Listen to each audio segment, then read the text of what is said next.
సభాధ్యక్షులు జగిత్యాల జిల్లా బీఆర్ఎస్ అధ్యక్షులు గౌరవనీయులు విద్యాసాగర్ రావు గారు,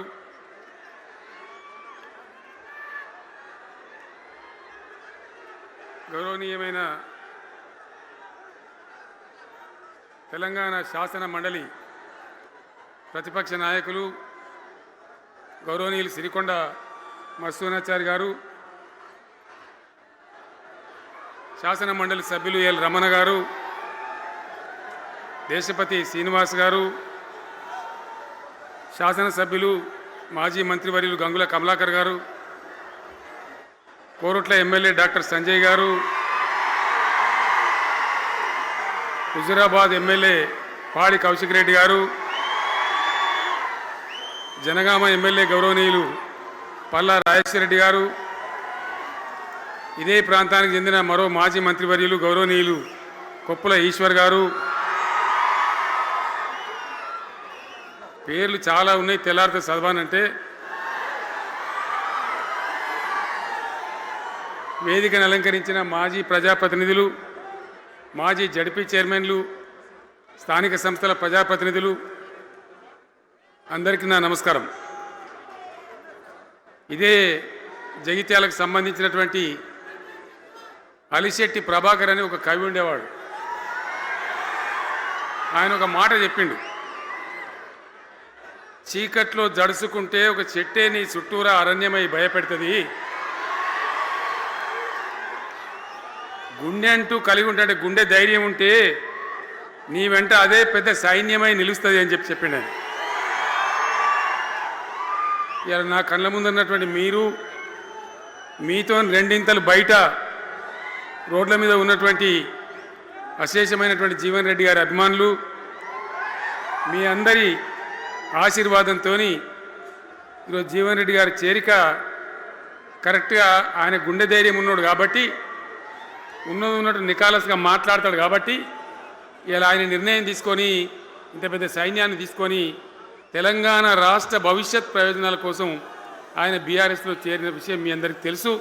ఆయన వెంట మీరందరూ వచ్చి, ఎవరైతే అందరూ ఈరోజు చేరినరో, ఇంకా రాని వాళ్ళు కూడా ఉన్నారో గ్రామాలలో, పట్టణంలో, మీ అందరికీ, ముఖ్యంగా జీవనన్న గారికి, ఆయన వెంట వచ్చినటువంటి ప్రతి పౌరుడికి, ప్రతి అన్నకు, ప్రతి తమ్ముడికి, ప్రతి చెల్లెకి కూడా పేరు పేరున బీఆర్ఎస్ రాష్ట్ర అధ్యక్షుడిగా నేను హృదయపూర్వకమైన స్వాగతం, సుస్వాగతం తెలియజేస్తా ఉన్నాను.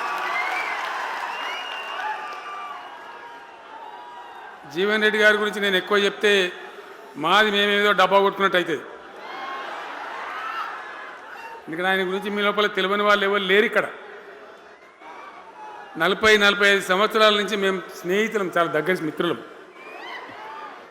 వారు చెప్పిన వారి ఉపన్యాసంలో భిన్న రాజకీయ సిద్ధాంతాల వల్ల విడివిడిగా పనిచేసినాం, కానీ మా స్నేహితంలో ఎప్పుడు లోపం లేదు. చాలా చాలా బాధలు, మంచి చెడ్డ సుఖాలన్నీ కలిసి పంచుకునే వాళ్ళం, అభిప్రాయాలు కూడా కలిసి పంచుకునే వాళ్ళం. బాబు డిస్టర్బ్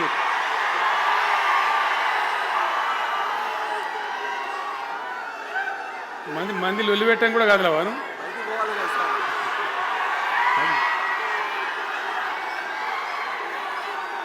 చాలా కలిసి పనిచేసినాం. ఆయనకుండే నిబద్ధత, ధైర్యంగా ప్రజా జీవితంలో పనిచేసిన పద్ధతి ఎంతమందికో చాలామందికి ఆదర్శంగా నిలిచినటువంటి వ్యక్తి. జగిత్యాల్లో ఆయన పుట్టి పెరిగి రాజకీయంగా చాలా పెద్దవాడు అయినాడు మీ అందరి దీవెనతో. కానీ ఒక జగిత్యాల్లోనే కాదు, ఆయనకు పాత కరీంనగర్ జిల్లా వ్యాప్తంగా, అట్టనే పొరుగున ఉన్నటువంటి అనేక జిల్లాలలో చాలామంది జీవన్ రెడ్డి గారి అభిమానులు ఉన్నారు. చాలామంది. మీరు లొల్లి పెట్టకుండా మీ ఫోటోలే బయటికి పోతున్నాయి. అది లైవ్ టెలికాస్ట్ ఉంది, దానిలో మీ బొమ్మలు టీవీలో కనబడుతున్నాయి మీ ఇంటికాడ. లొల్లి పెట్టకుండా ఇక సెట్ అయిందా?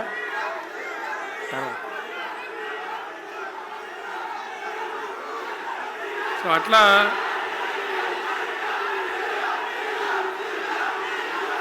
ప్లీజ్ ప్లీజ్ ప్లీజ్ చాలా విషయాలలో ఆయన ఎంతోమందికి ఆదర్శంగా నిలిచినాడు, పనిచేసినాడు. ఈ ప్రాంతం గురించి తన ప్రాణం పెట్టి పనిచేసినాడు. ఆయన మంత్రిగా ఉన్నా, ఇంకో హోదాలో ఉన్నా, ఎమ్మెల్యేగా ఉన్నా, ప్రతిపక్షంలో ఉన్నా తన ఏరియా అభివృద్ధిని ఏనాడు కూడా ఆయన విస్మరించలేదు. లేకపోతే అన్ని పర్యాయాలు మీరు ఎందుకు గెలిపించారు? ఎందుకంత గుండెల్లో పెట్టుకున్నారు? నేను ముఖ్యమంత్రి అయినా వారు ప్రజాప్రతినిధిగా కరీంనగర్లో జరిగినటువంటి సభకు వచ్చింది. అందరూ మాట్లాడిన చాలామంది తాను మాట్లాడుతూ ఒకటే మాట కోరిండు. అయ్యాక బోర్నపల్లి అనే కాడ గోదావరి మీద ఒక బ్రిడ్జ్ అవసరం మాకు, అది కంపల్సరీ కావాలి అంటే నేను ఇక హోదాలు బిదాలన్నీ మర్చిపోయి ఏంది జీవన్న మళ్ళీ చెప్పండి అంటే చెప్పిండు ఆయన. వెంటనే అక్కడి నుంచి ఆదేశాలు ఇచ్చి 70-80 కోట్ల రూపాయలు మంజూరు చేసి ఆ బ్రిడ్జి అప్పుడు కట్టించినాం. తన యొక్క నియోజకవర్గం పట్ల, తన ఏరియా పట్ల, తన పరిసర ప్రాంతాల ప్రజల పట్ల ఆయన కనపరిచిన ప్రేమ అదంతా కూడా చాలా అద్భుతం. అందుకే ఆయనకు అంత మంచి పేరు కూడా ఉంది. అది నాకంటే మీకు అందరికి బాగా తెలుసు. ఈ మధ్య వీళ్ళందరూ తయారైంది కదా, ఎవరు అంటే అంటే సర్వేలు చేసి ఇస్తారు. జీవన్ రెడ్డి గారు బీఆర్ఎస్లో చేరితే ఎట్లా ఉంటుంది ఏం కథ అని ఒక 2-3 వచ్చి సర్వేలు చేసింది. మీ నియోజకవర్గం కాదు, మీ నియోజకవర్గంలో ఆడం బాంబే పేలిపోయింది, దానిలో మాటనే లేదు. అసలు జగిత్యాల నియోజకవర్గం గురించి చర్చ లేదు. కానీ వాళ్ళు ఏం చెప్పినా సర్వే వాళ్ళు పక్కనున్న సొప్పదండి కావచ్చు, ధర్మపురి కావచ్చు, మేరిట్లో కొట్టుపల్లి కావచ్చు, ఇంకా చాలా కాన్స్టిట్యున్సీలు కావచ్చు, చాలా ప్రభావం ఉంటుంది జీవన్ రెడ్డి గారిది. ఒక అద్భుతమైనటువంటి దీంతో రాజకీయమైన ఇది వస్తుందని చెప్పి వాళ్ళు సర్వే చేసి చెప్పినారు. అది జీవన్ రెడ్డి గారికి ఉన్నటువంటి విశిష్టత. ఒక నియోజకవర్గానికో 10 మందికో కాకుండా తనకు ఏ హోదా లభించినా, ఏ హోదాలో పనిచేసినా చాలా బ్రహ్మాండంగా ఆయన ఇక్కడ ప్రాంతం కోసం తపన పడ్డాడు. ఒక ఉదాహరణ మీకు కనపడుతుంది. పేరు ప్రతిష్ట లేని వ్యక్తులు గ్రాడ్యుయేట్స్ కాన్స్టిట్యున్సీలో ఎమ్మెల్సీగా నిలబడితే గెలవరు. ఆయన శాసనసభ్యునిగా ఇక్కడ ఓటమి చెందినా ఇమ్మీడియట్గా మళ్ళీ ఎమ్మెల్సీగా పోటీ చేస్తే ఇక్కడ ఉండబడే విజ్ఞులందరూ కూడా బ్రహ్మాండంగా గెలిపించాను. ఎందుకు వాళ్ళు ఎందుకు అంటున్నా? అట్లా కాదు కదా, ఇక్కడ నేను మొత్తుకుంటున్నా, అక్కడ నువ్వు మొత్తుకుంటున్నావు, అర్థమవుతుందా?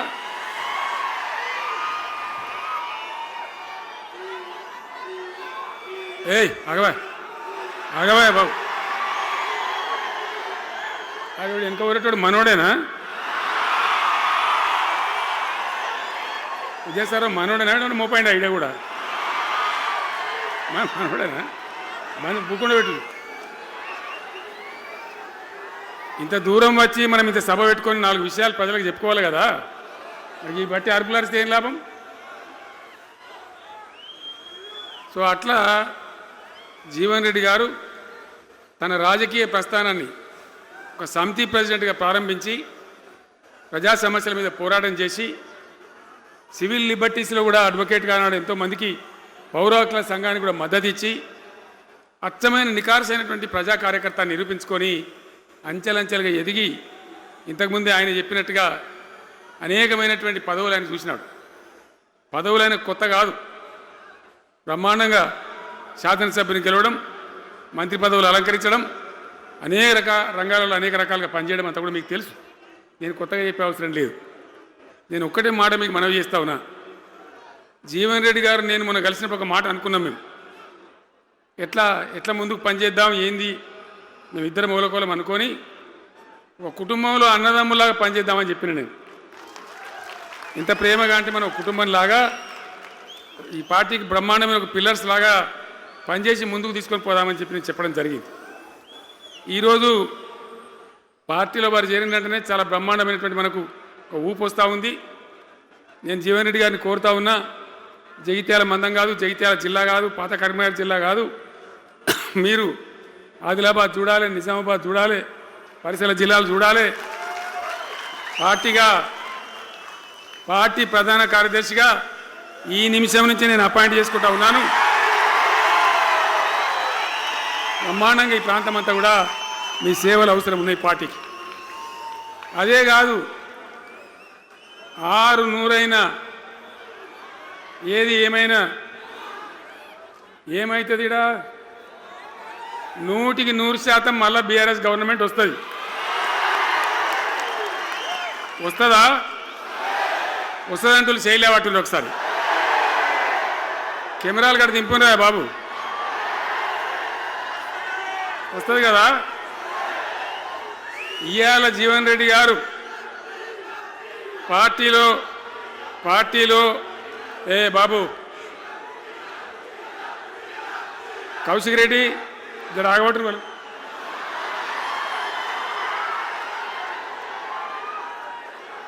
పార్టీలో పనిచేసి పార్టీ కోసం సేవ చేయడమే కాదు, రేపు భవిష్యత్తులో బీఆర్ఎస్ గవర్నమెంట్ ఏర్పడిన తర్వాత కూడా బ్రహ్మాండమైన పదవిలో ఆయన అద్భుతమైన సేవలు మీ జిల్లా మొత్తానికి అందించబోతాడు.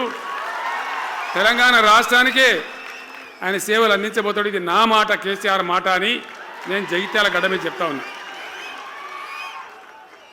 నేను ఎక్కడన్నా మాట ఇచ్చినంటే తప్పలే. కాబట్టి జీవన్ రెడ్డి గారిని మీరు జగిత్యాల మందం మీరు యుద్ధం చేయాలి. యుద్ధం చేసేదానికి ఆయన ముఖాబిలా మనిషే లేడీడా, మీరు సరిపోతారు. ఆయన నాకు అప్పచెప్పాల బయట పనిచేయడానికి. కరెక్టే కదా? అట్లే చేద్దామా? అట్లే ముందుకోదామా? జగిత్యాల యుద్ధం మీ వంతు, తెలంగాణ యుద్ధం మా వంతు. ఓకే కదా?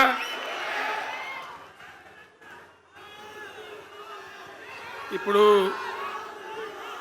ఏమైతుంది? ఏం కావాలి?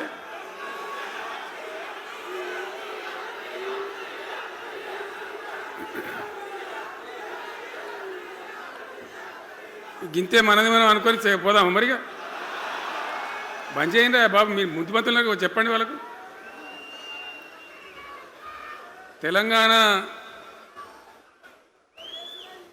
చాలా భయంకరమైన పరిస్థితులలో ఉండే. దుఃఖం వచ్చేది, ఏడుపు వచ్చేది. ఎమ్మెల్యేలుగా ఉన్నా ఏం చేయలేని పరిస్థితి. ఆగమాగం అడివేడివి కదా. ఎట్లా ఉండే తెలంగాణ మనం చూడలేదా? తెలంగాణ రాకముందు ఎంత భయంకరమైనటువంటి బాధలుండే, ఎంత కష్టం ఉండే. ఎవడన్నా తెలంగాణని మాట్లాడేవాడు ఉండనా? అసెంబ్లీలో అక్కడిక్కడ కాదు, అసెంబ్లీలో కూడా ఒక ఆయన పాపం ప్రణయ్ భాస్కర్ అని వరంగల్ ఎమ్మెల్యే ఉండే.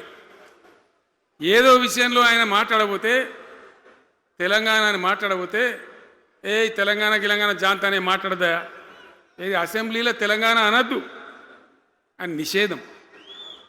అంత భయంకరమైన వివక్ష, అంత భయంకరమైన దాడి.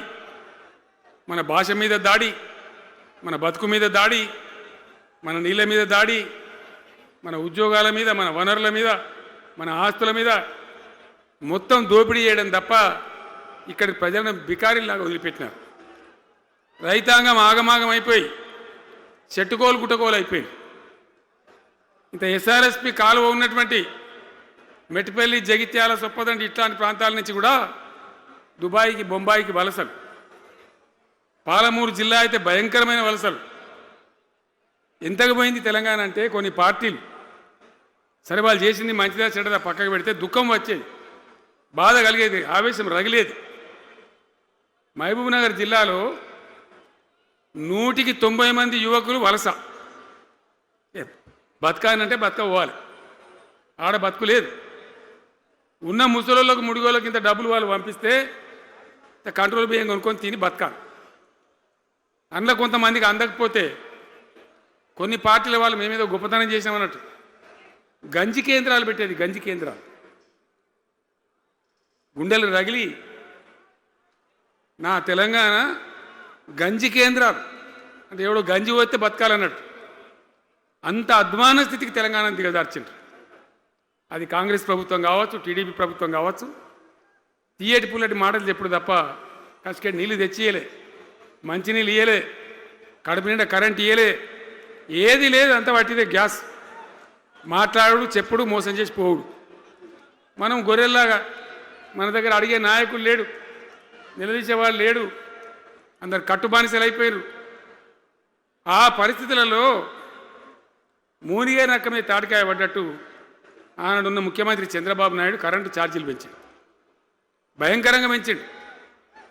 తెల్లారి నేను ఒక ఉత్తరం రాసిన, నీ కరెంటు ఛార్జీల పెంపుదల వాపసు తీసుకో, లేకపోతే ఈ సమైక్య రాష్ట్రంలో మాకు న్యాయం జరగదని నేను ఉద్యమానికి పోవాల్సి వస్తుంది, తెలంగాణ కోసం కొట్లాడాల్సి వస్తుందని చెప్పి రాష్ట్రం. ఆయన తీసుకోలే. కొంతమంది రైతులు పాపం పోరాటానికి వచ్చింది. మీరు కొత్త వాళ్ళు చూడకపోవచ్చు, కానీ చాలా పాత వాళ్ళకి తెలుసు. పోరాటానికి హైదరాబాద్కి వస్తే నిరసన తెలపడానికి పట్టపగలు 11:30 గంటలకు బషీర్ బాగులో ఇష్టం ఉన్నట్టు విచ్చలవిడి కాల్పులు జరిపి చంపేస్తే 3 రైతులు అక్కడికక్కడనే ప్రాణాలకి చచ్చిపోయారు. ఆ తర్వాత నిర్ణయం తీసుకునేవిగా ఇక లాభం లేదు, ఎదురు తిరిగితే కూడా వీళ్ళు కాల్చి చంపుతున్నారు, జెండా ఎత్తడం ఒకటే తప్ప మార్గం లేదని చెప్పి ఆనాడు నేను తెలంగాణ ఉద్యమానికి శ్రీకారం చుట్టాను. ఎంబడ ఎవడు వచ్చినా సరే రాకున్నా సరే ప్రజలున్నారు, యువకులున్నారు, చూసుకుందాం దేకలేం అని చెప్పి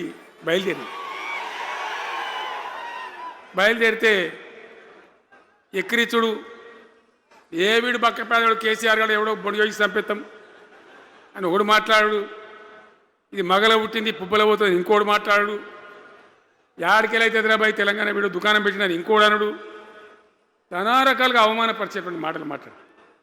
కానీ మొక్కవం ధైర్యంతో చిత్తశుద్ధితో బయలుదేరి పోరాటం చేస్తాం. ప్రజలు జమైతా పోయిను.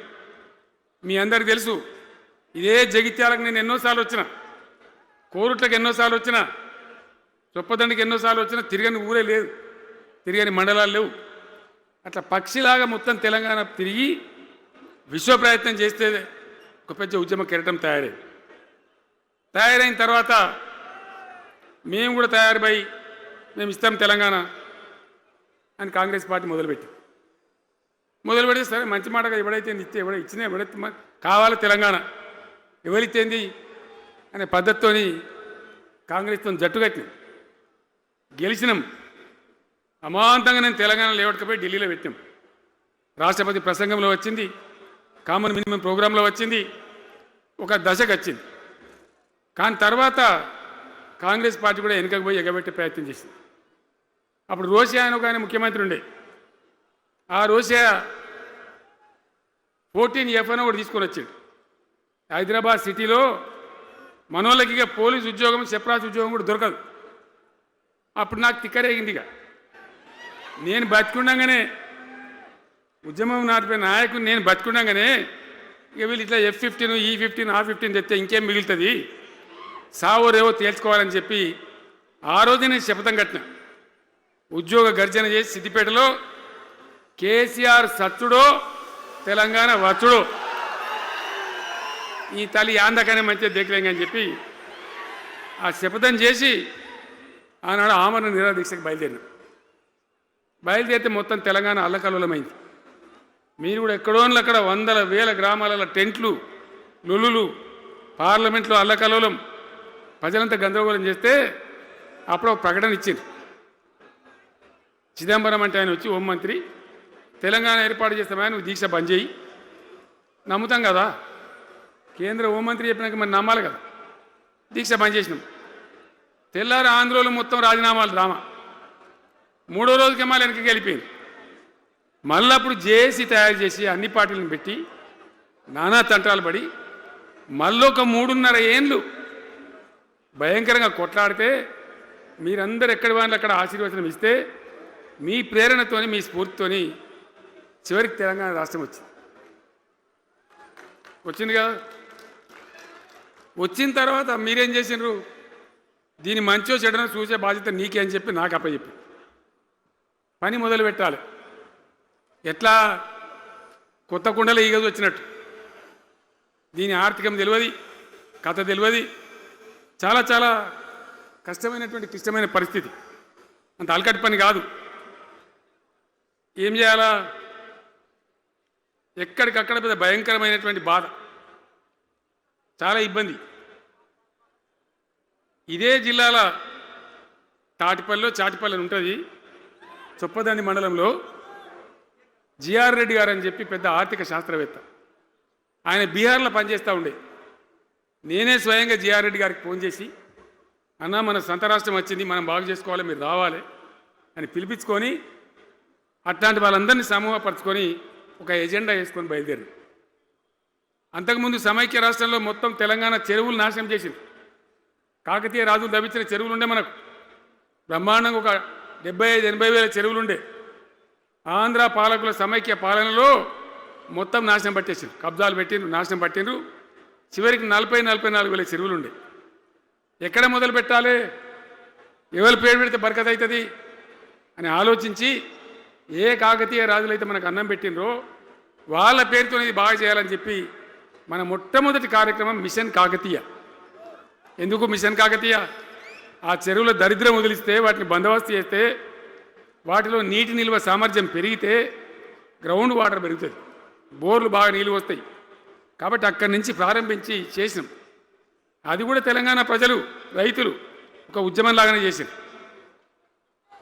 మట్టి తీసుకొని పోండి, సారవంతంగా ఉంటుంది, మీ పొలాలలో పోసుకోమంటే లక్షల ట్రాక్టర్ల మట్టి తీసుకొని పోయింది తెలంగాణ రైతాంగం. అన్ని గ్రామాలలో ఒక విప్లవం లాగా ఆ మట్టి తీసుకొని పోయి వాళ్ళ భూములలో పోసుకొని కూడా బ్రహ్మాండంగా చేశారు.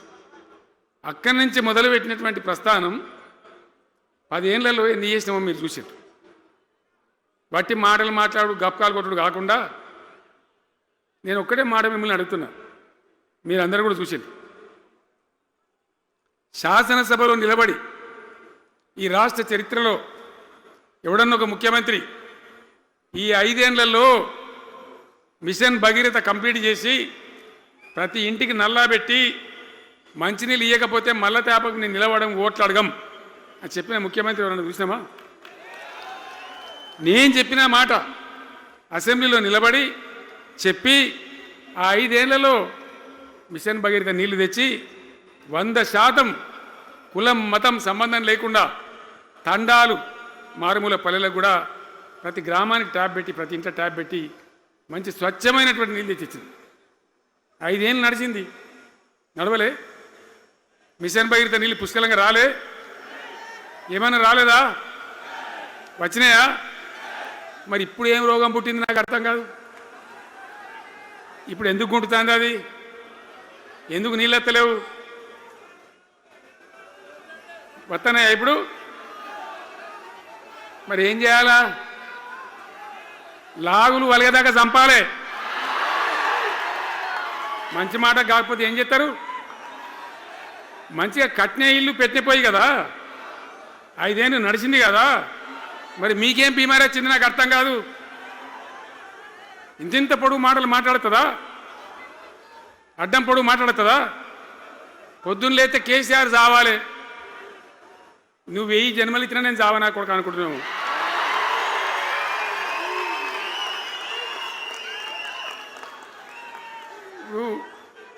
ఉట్టి మీద దాచిపెట్టింది, మన ఇళ్ళలో దాతారు కదా, ఏది ఉట్టి ఉట్టి అని ఉంటుంది. ఇప్పుడు మీకు తెలుసో లేదో కానీ ఇప్పుడు ఈ మధ్యలో ఫ్రిడ్జ్లు మోపోయిన మునుపు ఉట్టి అనేది ఉంటుండే. ఎండిపోయిన చేపలోకి నీ రొయ్యలో అవి ఉంటే వరుగులు ఉంటే దాంట్లో పెడుదురు. పిల్లికి అందదా ఉట్టి, కింద కూసుకొని శాపం పెడతా ఉంటుంది, తెగాలే పడాలి, తెగాలే పడాలి. పిల్లి శాపానికి ఉట్టి తెగుతుందా? మరి విధవారు కేసీఆర్ చావాలంటే కేసీఆర్ చస్తాడా? మీ దీవెన, మీ ఆశీర్వచనం ఉంటే జీవన్ రెడ్డి గారు అన్నాడు, నాకు 75-76 ఏళ్ళు వచ్చినాయి. జీవన నేను చెప్తున్నా, నాకు కూడా 72 వచ్చినాయి. నీ వెనకనే నేను కూడా లైన్లోనే ఉన్నా. నేను ఒక్కటే మాట చెప్తున్నా, ఈ మా దేశభక్తి శ్రీనివాసేమో నాకు ఇంత పెద్ద కట్ట రాసి ఇచ్చాడు, నువ్వు మాట్లాడాలి ఇవన్నీ అని. అవన్నీ కాదు, ఇక్కడ దరిద్రం పోయేదాకా, ఇక్కడ టాప్ టు బాటం అన్ని వర్గాల ప్రజలు ఇది మా తెలంగాణ, మేము గర్వంగా బతుకుతాం, సంతోషంగా బతుకుతాం, అన్ని వర్గాల ప్రజలు తలెత్తుకొని వచ్చేదాకా మనం సేవ చేయాల్సిందే, చివరి శ్వాస దాకా కూడా చేయాల్సిందే, తప్పనే తప్పదు. బ్రహ్మాండంగా ముందుకు తీసుకొని పోవాలి. మీరు కూడా నాకు 75-76 వచ్చిందే కాదు, ఇవాళ మీరు 50-25 ఏళ్ళు తగ్గిపోయింది మీ వయసు. అంత యువకునిలాగా అంత ఉత్సాహంగా ముందుకు దూసుకొని పోదాం. తెలంగాణ ఎట్లా మంచి దాని సంగతి చూద్దాం. ఇప్పుడు అన్నీ ఒక పొదరిల్లు లాగా చేసినాం. కరెంటు చక్కగా ఉండేనా కేసీఆర్ రాకముందు? కరెంటు ఉండేనా? కేసీఆర్ ఉన్న రోజులు మంచిగా ఉండేనా? మరి మళ్ళీ ఇప్పుడు ఏం రోగం వచ్చే, ఏం బీమారు వచ్చే? కరెంటు కాకెత్తుకొని పోయిందా? ఆనాడు 7,000 మెగావాట్లుంటే ఒక ఏడాది లోపల మంచిగా చేసి 24 గంటల కరెంట్ ఇచ్చినాం, ఒక క్షణం కూడా పోకుండా. ఎప్పుడైనా రిపేర్ అవుతుంది తప్ప, టెక్నికల్ ప్రాబ్లం అవుతుంది తప్ప పోకపోతుండే. అంత మంచి పవర్ సప్లై చేసినాం. దాని తర్వాత యాదాద్రి, భద్రాద్రి ఇంకా చాలా కొత్త సబ్స్టేషన్లు నిర్మాణం చేసినాం. జనరేటింగ్ స్టేషన్లు పెట్టినాం. 20,000 మెగావాట్లు తీసుకొని పోయినాం. ఏది దరిద్రులకు రాజ్యం అప్పయ్యే ముందు 20,000 మెగావాట్లు తీసుకొని పోయినాం. మరి ఏం రోగం వచ్చింది? ఏం బీమారి వచ్చింది? ఎందుకు ఇబ్బంది పెడుతున్నారు? అనేక చోట్ల రైతుల పొలాలు ఎండుతున్నాయి, పేపర్లలో ఫోటోలు వస్తున్నాయి, టీవీలలో వస్తున్నాయి, జనం ఏడుస్తున్నారు. ఎందుకు ఈ బాధ కలుగుతూ ఉంది? ఇది ఆషామాషి వ్యవహారం కాదు. ఇది జీవన్మరణ సమస్య, మన బతుకు తెరుగు సమస్య. ఓట్లు వేసేటప్పుడు నేను సిల్కలకు చెప్పినట్టు చెప్పిన, ఉల్టా పల్టా ఎటుపడతాడు వేయకురాయా, దెబ్బతింటారని చెప్పిన. నా మాట ఇన్నోడు ఇనలే. ఇప్పుడు ఏమైంది? ఏం జరుగుతుంది?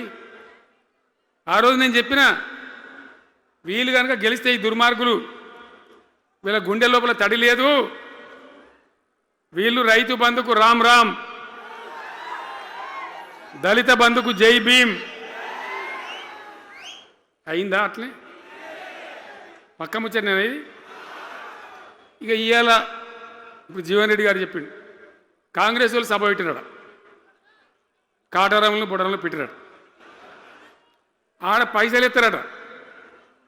ఇది ఒక్క తేపకేసే రైతు బంధు నెలకొకిస్తా,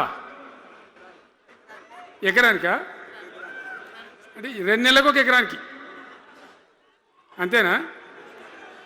6,000 వేసినాం. మా అంతా సిపాయిలని బొచ్చగొట్టుకుంటారు. ఆనాడు ఎట్లా పడేది రైతు బంధు? 10 రోజుల గ్యాప్లో మొత్తం రైతులకు వచ్చేసింది. టంగ్ మన సెల్ ఫోన్ మోగుతుండే, మంచిగా టింగున పోయి బ్యాంకుకి వెళ్ళి తెచ్చుకుంటుండే. ఎక్కడ వాయి మరి? ఏం మాట్లాడిండ్రు? ఉరుకుని బ్యాంకులో పోయి 2 లక్షలు 3 లక్షలు లోన్ తెచ్చుకోండి.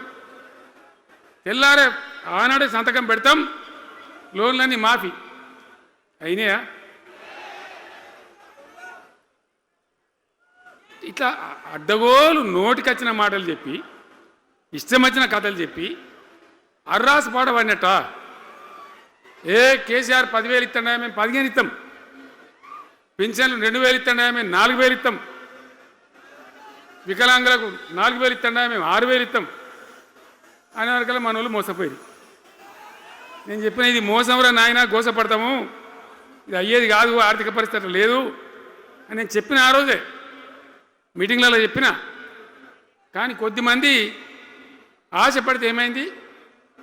1.7%తో బీఆర్ఎస్ ఓడిపోయింది.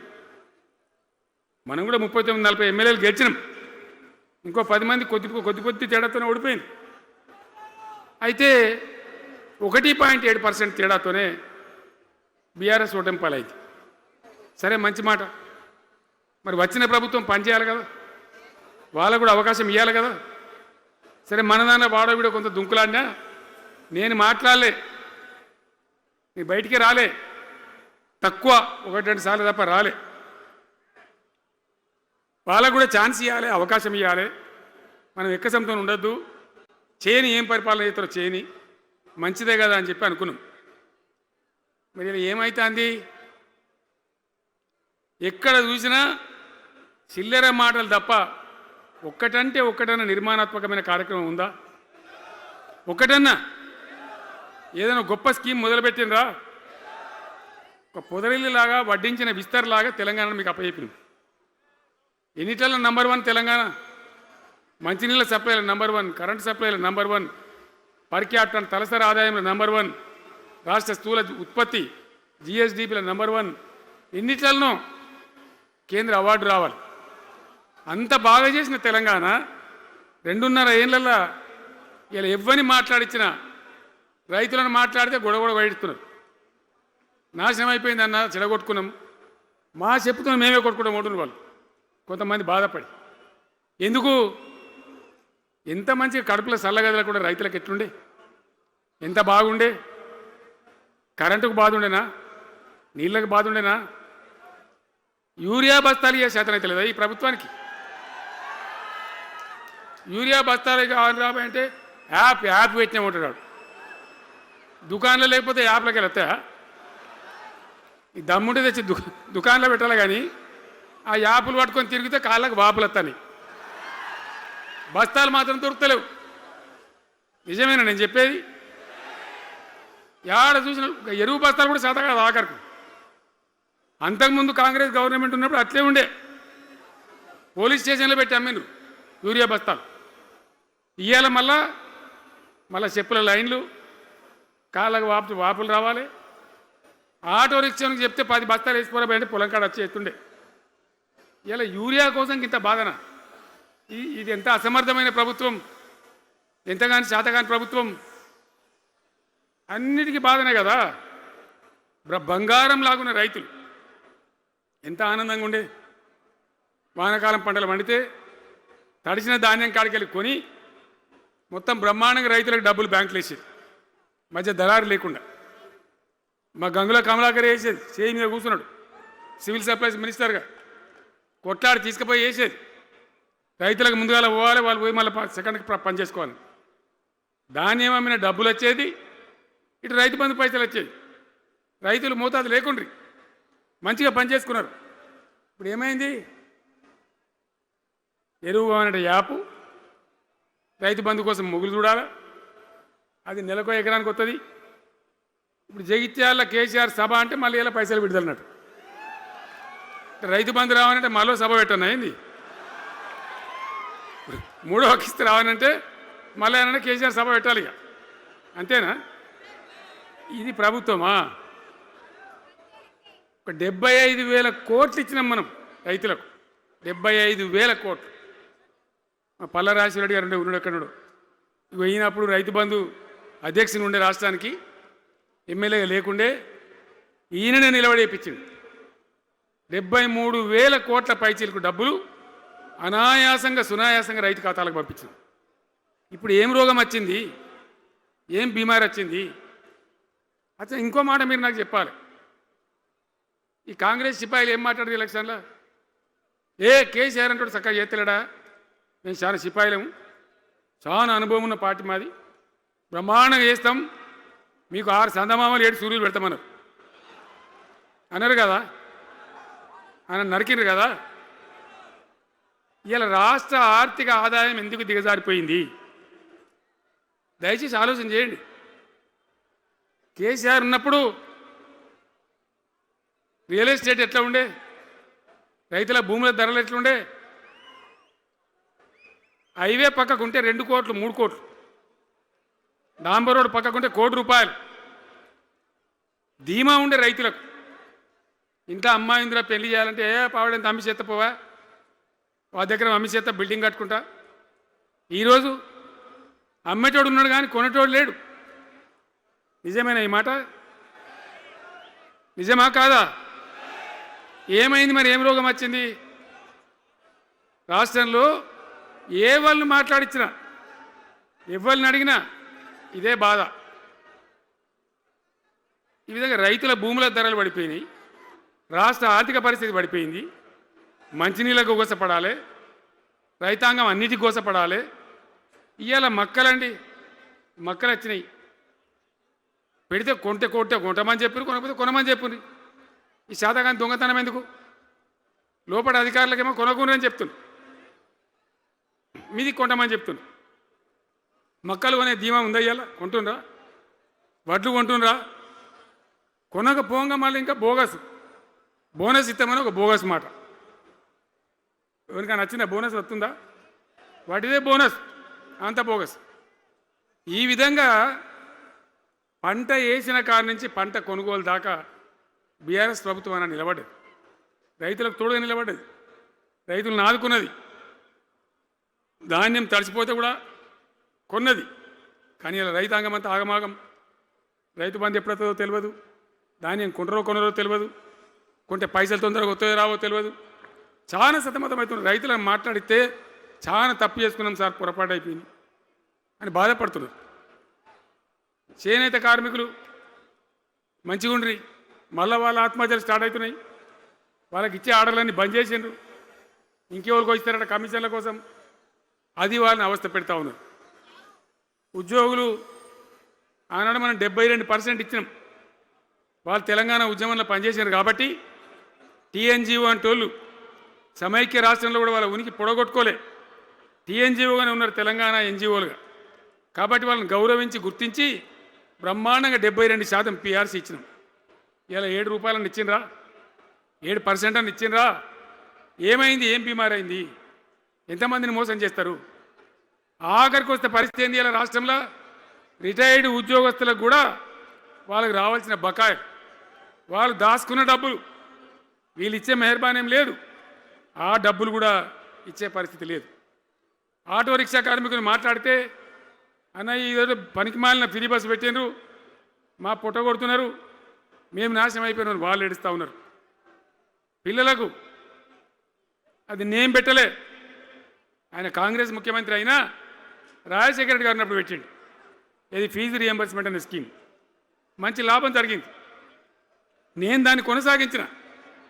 ఇలా మొత్తం బీసీలకు ఎస్సీలకు పిల్లలందరికీ ఫీజు రియంబర్స్మెంట్ రాక 10-12 వేల కోట్ల బకాయిలు పెడితే వాళ్ళు ఆగం, వాళ్ళు రోడ్డున పడరు. కోర్టుకు పోతే పిల్లల దగ్గర వసూలు చేసుకోని చెప్పి కోర్టులు చెప్తా ఉన్నాయి. వాళ్ళ గతి ఏం కావాలి? ఇప్పుడు ఎవరిని కదిలిచ్చినా ఈ రాష్ట్రంలో, ఎవరిని మాట్లాడించినా, ఒక విద్యార్థిని మాట్లాడినా, ఒక రిటైర్డ్ అయిన ఉద్యోగిని మాట్లాడినా, పనిచేస్తున్న ఉద్యోగిని మాట్లాడినా, రైతాంగంతో మాట్లాడినా ప్రతి వాడు ఒక అసంతృప్తి, ఒక బాధ, మాకేదో అన్యాయం జరిగినటువంటి పరిస్థితిలో మాట్లాడుతూ ఉన్నారు. పిల్లల పాపం చదువుకునే వాళ్ళు ఉంటే వాళ్ళకి విదేశాల్లో సీట్లు వస్తే 20 లక్షల రూపాయలు ఇచ్చినాం. అంబేద్కర్ పేరు మీద, జ్యోతిబా పూలే పేరు మీద ఎస్సీ పిల్లలకు, బీసీ పిల్లలకు, ఓసీలలో కూడా నిరుపేదలకు ఇచ్చినాం.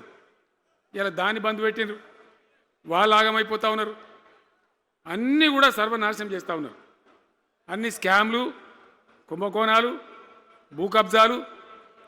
పొద్దున్న లేస్తే పేపర్ తిప్పితే బాధ కలిగేటువంటి పరిస్థితులు. సో ఈ రకంగా సింగరేణి, అద్భుతంగా ఉన్న సింగరేణి నాశనం చేసి ఇలా బొగ్గులకు స్కామ్, సివిల్ సప్లైస్ల స్కామ్, మొత్తం అని కూడా స్కామ్లు, దోపిడీ తప్ప ప్రజలకు పనిచేసే పరిస్థితి లేదు. మరి ఏం జరగాల? కాంగ్రెస్ వాళ్ళు చెప్పిన మాటలు వింటే ఈ మాటలు కోటలు దాటినట్టు ఇష్టం ఉన్నట్టు చెప్పారు. చివరికి ఏందిరా ఇప్పుడు 2.5 ఏళ్ళు గడిచిపోయింది. మరి ఏంది కథ? కాకికి పెడదామంటే కంకెడి లేవు, పిట్టకి పెడదామంటే పిడికెడి లేవు. వటియే ముచ్చట్లు, వటియే మాటలు తప్ప ఎక్కడ ఏం జరిగింది లేదు. ఏ డిపార్ట్మెంట్లో కానీ, ఏ రంగంలో కానీ, ఒక ఇరిగేషన్లనా, ఒక కరెంట్లనా, ఇంకో దానిలనా, ఒక అర్బన్ డెవలప్మెంటా, రూరల్ డెవలప్మెంటా ఏమైనా జరిగిందా? ఆనాడు మన పల్లెలు బాగు చేసుకోవాలని చెప్పి దేశంలోనే ఎక్కడ లేని విధంగా పల్లె ప్రగతి కార్యక్రమాలు చేసినాం. ప్రతి ఊరికి అన్నేళ్ళ తెలుగుదేశం కాంగ్రెస్ గవర్నమెంట్లు ఉంటే చచ్చిపోతే ఏడగాలేసుకోవడం జాగా కూడా చూపించలే. ప్రతి గ్రామానికి ఆనాడు మనం వైకుంఠ ధామాలు కట్టినాం. ప్రతి గ్రామంలో క్రీడా ప్రాంగణాలు కట్టినాం. ప్రతి గ్రామంలో నర్సరీలు పెట్టినాం. ప్రతి గ్రామంలో పల్లె ప్రకృతి వనాలు పెట్టినాం. ప్రతి గ్రామ పంచాయతీకి ట్రాక్టర్ ఇప్పించినాం. ఆనాడు చెత్త తీసేది, ఇలా పనిచేస్తున్నాయి ట్రాక్టర్లు. ఊళ్ళలో ట్రాక్టర్లు పనిచేస్తున్నాయి అన్న, మూలకు పడ్డాయి, డీజిల్ పోసే దిక్కులేదు. ఏం చేయాలి? పల్లె ప్రకృతి వనం పెడితే దాన్ని నీళ్ళు పోసే దిక్కులేదు. ఏం రోగం వచ్చింది? ఏం బాధ? డీజిల్ లేదా? ఆ తెలివి కూడా లేదా? ఆ రోజు నేను చెప్పిన ఆర్థిక శాఖ కార్యదర్శిని పిలిచి అవసరమైతే ఎమ్మెల్యేల జీతాలు బంద్ పెట్టుండ్రు కానీ గ్రామ పంచాయతీల డబ్బులు మాత్రం విడుదల చేయండి అని చెప్పింది. అంత టెన్షన్గా డబ్బులు పంపించేది, కార్యక్రమాలు జరిగేది, గ్రామాలు మంచిగా ఉండేది. అది నాశనం పట్టిండ్రు. మున్సిపాలిటీలు అయితే మురిక్కుపాలు అయిపోయినాయి. మరి ఏం చక్కగా ఉన్నట్టు? ఏం బాగున్నదన్నా?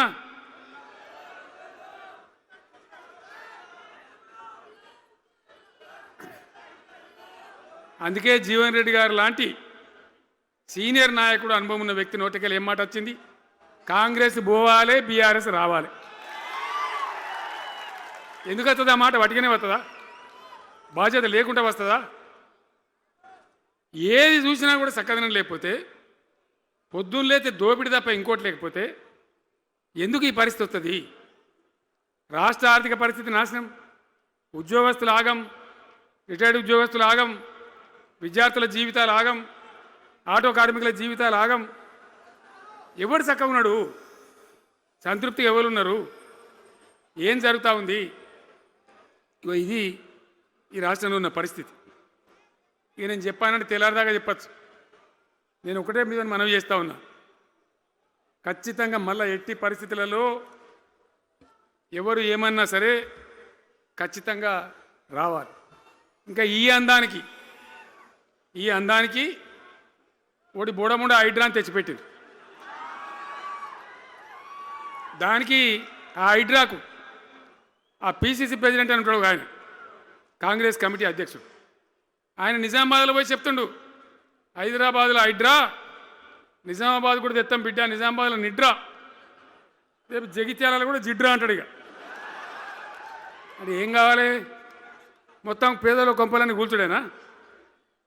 కేసీఆర్ రాజ్యానికి వచ్చినప్పుడు 3.5 లక్షల మందికి పేదలు ఎక్కడ ఉన్నారో అక్కడనే పట్టాలు ఇచ్చినాం. వాళ్ళని ఆగం చేయకుండా పాపం గదిబోళ్ళు 3.5 లక్షల కుటుంబాలకు హైదరాబాదు చుట్టుపక్కల వేరే పట్టణాల్లో కూడా పట్టాలు ఇచ్చిన వాళ్ళని బతకనిచ్చినాం. ఇలా ఏం కూలగొట్టుడు? అది పుస్తకాలు కూడా తీసుకుని పోరాలు చదువుకునేటి అంతే గిరితమా? నేను ఒక్కటే మాట మనవి చేస్తా ఉన్నా, గ్యారంటీగా బీఆర్ఎస్ గవర్నమెంట్ వచ్చేది ఖాయం. మొట్టమొదటి రోజులనే ఈ ఐటాంటోని ఎత్తి అవతల వరిస్తామని చెప్పి నేను మనవి చేస్తా ఉన్నా. తీసేయన్నా దాన్ని, ఐటాన్ తీసేయనన్నా, పక్క మాటనా?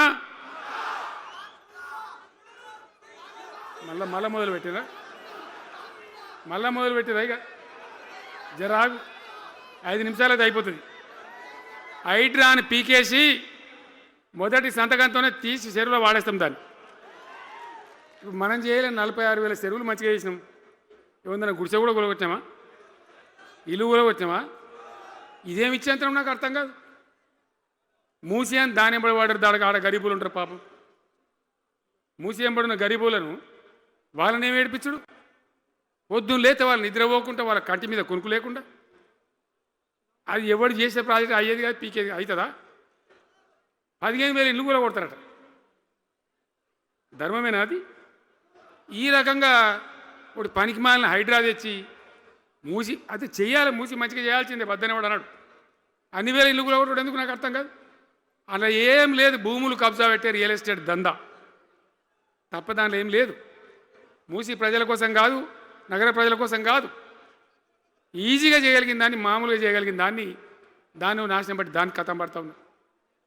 ఏది చూసినా కూడా ఒక రకమైన దోపిడీ, ఒక రకమైనటువంటి గుండాగిరి, అరాచక వ్యవస్థతో ముందుకోతున్నారు తప్ప ప్రజా సంక్షేమాన్ని కాంక్షించి ఒక్క స్కీమ్ కూడా రాలే. ఇరిగేషన్ ప్రాజెక్టులు అన్ని పండబెట్టిరు. ఏం రోగం? ఒకనాడు కాకతీయ కాలువ మీద, మన వరద కాలువ మీద మోటార్లు పెడితే ఏం కోసాది? మా శంకర్రెడ్డి చెప్తా ఉండే ఇంతకుముందు, 1000 మోటార్లు పెట్టుకుంటే వచ్చి కోసుకపోదురు, లారీలు మోటార్లు ఎత్తుకపోదురు. ఇదే వరద కాలువ మీద కేసీఆర్ రోజులు ఎవడన్నా మాట్లాడిందా? మాట్లాడలే. చివరికి ఏం చేసింది మీరు మంచిగా వినాలి. వీళ్ళు మామూలు పని చేస్తలేరు, మన జీవితాలకే బాంబులు పెడుతున్నారు. ఆ రోజు కూడా నరేంద్ర మోడీ ప్రధానమంత్రిగా ఉండే ఆయన ఏం చేసిండు? కరెంటు మోటార్లకు మీటర్లు పెట్టాలి, నువ్వు పెట్టాలి కేసీఆర్ అని నా మీద ఒత్తిడి. నేను చెప్పిన నా పానం పోయినా సరే, చచ్చినా సరే నేను మీటర్ పెట్టా అని చెప్పింది. పెట్టలే. 30,000 రూపాయలు కట్ చేస్తే నీకు అన్నాడు, కట్ చేసిండు. రాష్ట్ర ప్రభుత్వానికి వచ్చేటువంటి ఆదాయం 30,000 కోట్ల రూపాయలు వదులుకొని కూడా తెలంగాణలో నేను కరెంటు మీటర్ పెట్టనియలే. నేను ముఖ్యమంత్రి ఉన్నాను రోజు. ఇవాళ ఏం చేసిండు తెలుసా వీళ్ళు? మీకు తెలియలే, మీరు అమాయకులున్నారు. ఢిల్లీకి పోయి ఒప్పుకున్నారు. ఒప్పుకొని ఏం చేసినారు? అయ్యా బాంచని మీటర్లు పెడతాము, మాకు ఆ పైసలు ఇయ్యండి, కేసీఆర్ వద్దన్నారు కదా మేము తీసుకుంటాము అని ఆ డబ్బు తీసుకొని వీలే ఈ గవర్నమెంట్ పోయి సంతకం పెట్టి ఇప్పుడు మొదలైతే ఇక ఇప్పుడు వస్తాయి మీటర్లు. ఎదుర్కొందామా?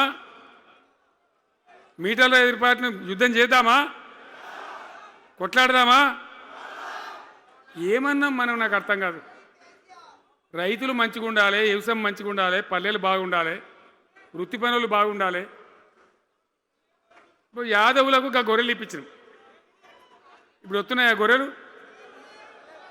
వినబడతలేదు. బంద్ అయినాయా? ఎందుకు బంద్ అయినట్టు? మరి దానికి ఏం రోగం వచ్చే? మరి ఎవరికి ఇచ్చినట్టు? చేపలు పట్టే వాళ్ళ కోసం చేప పిల్లలు వేసినాం, ఇప్పుడు వేస్తాను రా. మరి ఎవరికి చేసినట్టు? వృత్తి పని వాళ్ళకు ఉండదు, ఎవరికి ఉండదు. బీడీ కార్మికులు ఉన్నారు, నాకెవ్వరు దరఖాస్తు ఇయ్యలే, ఇవాళ అడగలే. అప్పుడప్పుడు మా తులవమ్మ చెప్పేది, అన్న వాళ్ళ పరిస్థితి బాగుండదు పేదరికంలోనని చెప్పేది. మా అంతటా మేమే ఆలోచించుకొని బీడీ కార్మికులకు పెన్షన్ తెచ్చినాం. మొత్తం భారతదేశంలో ఏ రాష్ట్రంలో ఇస్తారా? వాళ్ళకి పెన్షన్లు పెంచుతామని ఎగబెట్టినరా? వాళ్ళకు కాదు ఎన్ని ఆశలు. ఇంట్లో ఉన్న ఆడపిల్లకు 5 లక్షలు మహాలక్ష్మి అని పేరు పెట్టి 2500 నెలకిస్తామని ఇచ్చిండ్రా? రూపాయి వచ్చిందా? అట్లా ఎన్ని 6 గ్యారంటీలు, 420 హామీలు. స్కూటీలు ఎక్కడ వాయే? స్కూటీల్లో మనలే, ఇంకా స్కూటీలు ఎక్కడి?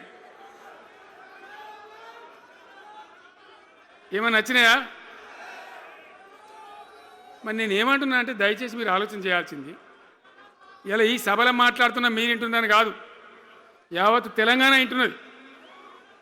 తెలంగాణ ప్రజలందరికీ నేను కోరుతాను, నేను చెప్పిన నిజమా అబద్ధమా? ఏం జరుగుతూ ఉంది తెలంగాణలో? ఈ సందర్భంలో ఖచ్చితంగా ప్రజల మంచిని కోరే ప్రతి వాళ్ళు ఒకటి కావాల్సిందే, మళ్ళా తెలంగాణ పునర్నిర్మాణ యజ్ఞం మళ్ళా ప్రారంభం కావాల్సిందే. దాన్ని ఎవడు ఆపలేడు. జర గాచారం బాలేకపోతే దెబ్బతింటాం, అంత మాత్రం చేత ఆగిపోతామా? ఊకుందామా? పోరాటం చేయాల్సిందే, వీళ్ళని నిలదీయాల్సిందే. ఖచ్చితంగా తెలంగాణ పునర్నిర్మాణ ప్రక్రియ, ఆ యజ్ఞం మళ్ళా ప్రారంభం కావాల్సిందే. తెలంగాణ ప్రజలు గెలిచి నిలవాల్సింది. మొత్తం ప్రాజెక్టు పండబెట్టినండి. పాలమూరు ఎత్తిపోతల పథకం 90% పూర్తి చేసినాం.